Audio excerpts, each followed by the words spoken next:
नमस्कार, मत अभिमत पर आपका स्वागत है और मैं हूं राकेश कुमार। बिहार की सियासत में हलचल है। हर घंटे तापमान और भी बढ़ता जा रहा है। इसी बीच बिहार में नए सियासी समीकरण ने कई नेताओं के कसमों की कलई खोल दी है। भाजपा और जदयू के नेताओं में एक दूसरे पर कीचड़ उछालने की होड़ सी लगी रही है।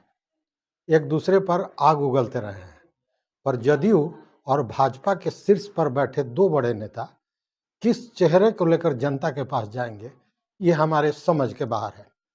कौन है ये बड़े नेता? पहले आप ये वीडियो देखिए।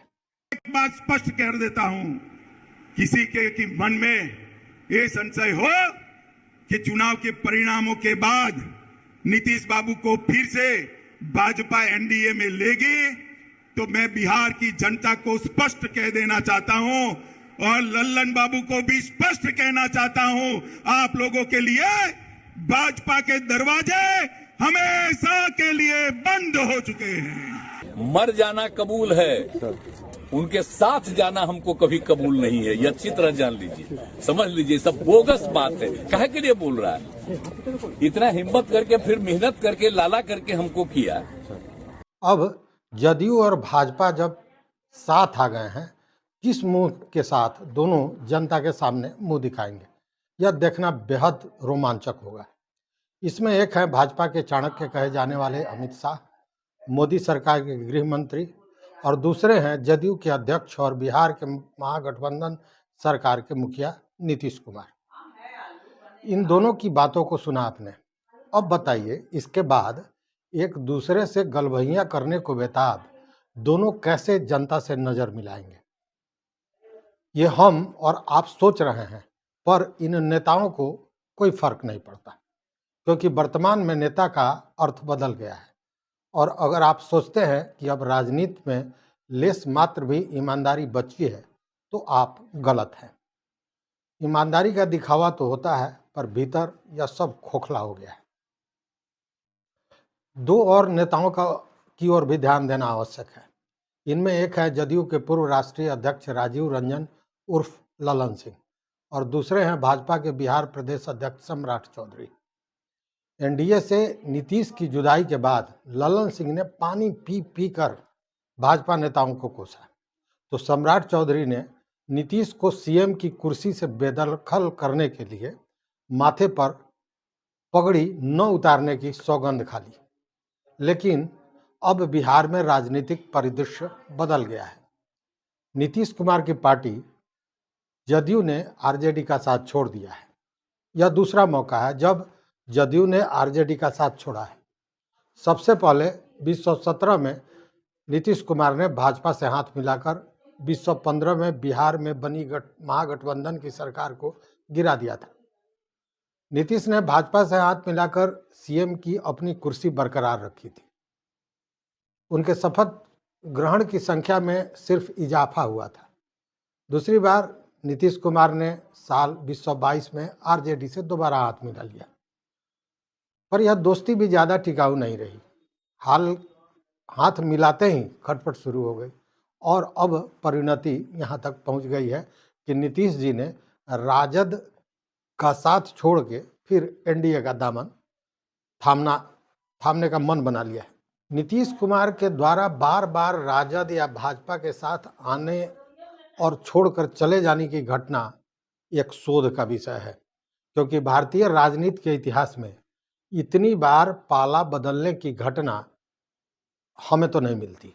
नीतीश कुमार की एक खेमे से दूसरे खेमे में आवाजाही का यह चौथा मौका है। पहली बार 2013 में नरेंद्र मोदी को भाजपा ने जब पीएम पद का उम्मीदवार बनाया था, तो नीतीश बिदक गए थे और एनडीए से अलग हो गए थे। उसी तरह वर्ष 2014 का लोकसभा चुनाव उन्होंने अपने दम पर लड़ा और 2 सीटें हासिल कर अपनी औकात का उनको अंदाजा लग गया। 2015 का असेंबली चुनाव उन्होंने आरजेडी के नेतृत्व वाले महागठबंधन के साथ लड़ा और आरजेडी से कम सीटें पाकर भी सीएम के कुर्सी को संभालते रहे। 1.5 साल में ही उनका मन आरजेडी से भर गया और तेजस्वी के खिलाफ सीबीआई मामले को लेकर उन्होंने महागठबंधन से नाता तोड़ लिया। वे फिर भाजपा के सहयोग से बिहार के सीएम बन गए। 2022 में फिर एक बार भाजपा को छोड़ राजद के साथ आए, पर अभी 2 साल भी नहीं हुआ और महागठबंधन को उन्होंने ठेंगा दिखा दिया। जबकि नीतीश के तेवर बहुत तल्ख थे। इस बार भाजपा को केंद्र से बेदखल करने के लिए उन्होंने विपक्षी एका तैयार करने की सोच को मूर्त रूप दिया। टुकड़ों में बटे विपक्षी दलों को इंडी अलायंस के साथ जोड़ा। नीतीश के करीबी उन्हें विपक्ष के पीएम फेस के तौर पर देखने लगे, पर बाद में कांग्रेस ने उन्हें गच्चा दे दिया। विपक्ष की सबसे बड़ी पार्टी होने के कारण इंडी अलायंस की कमान कांग्रेस ने अपने हाथ में ले रखी है। नीतीश के लिए विपक्षी गठबंधन में अब कोई उम्मीद दिखाई नहीं दे रही है। इंडी अलायंस में उन्हें संयोजक बनाने की चर्चा तक नहीं की गई। उनकी भूमिका महज अलायंस के पार्टनर दल के रूप में या पार्टनर दल के नेता के रूप में सीमित रह गई। नीतीश ने उसके बाद नई खिचड़ी पकानी शुरू कर दी, जो अब मकाम पर पहुंच गया है।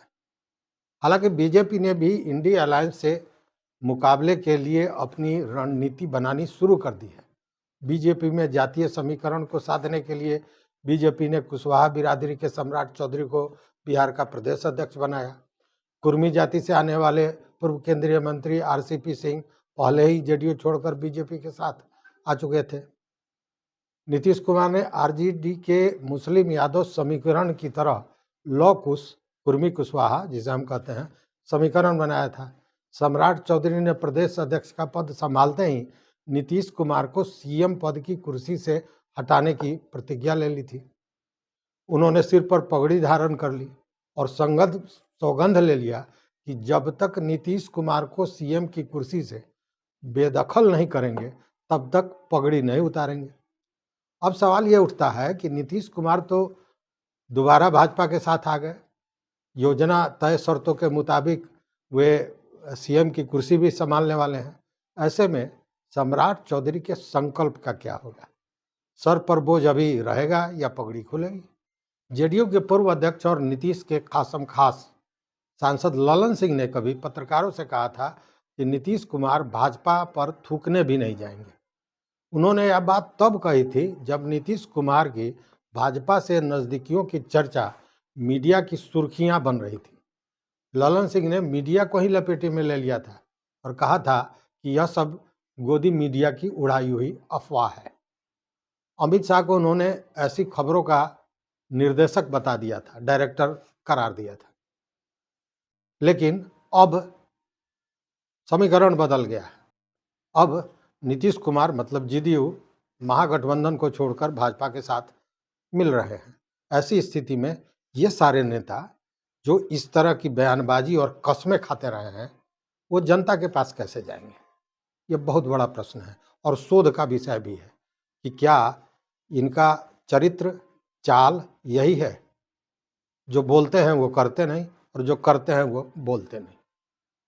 इस विषय पर आप अपनी राय जरूर हमारे कमेंट बॉक्स में आकर दीजिए। अगर चैनल पर नए हो तो निश्चित रूप से सब्सक्राइब कीजिए, लाइक कीजिए, दोस्तों के साथ शेयर कीजिए। देखते रहिए मत अभिमान। बहुत बहुत धन्यवाद। बहुत बहुत धन्यवाद।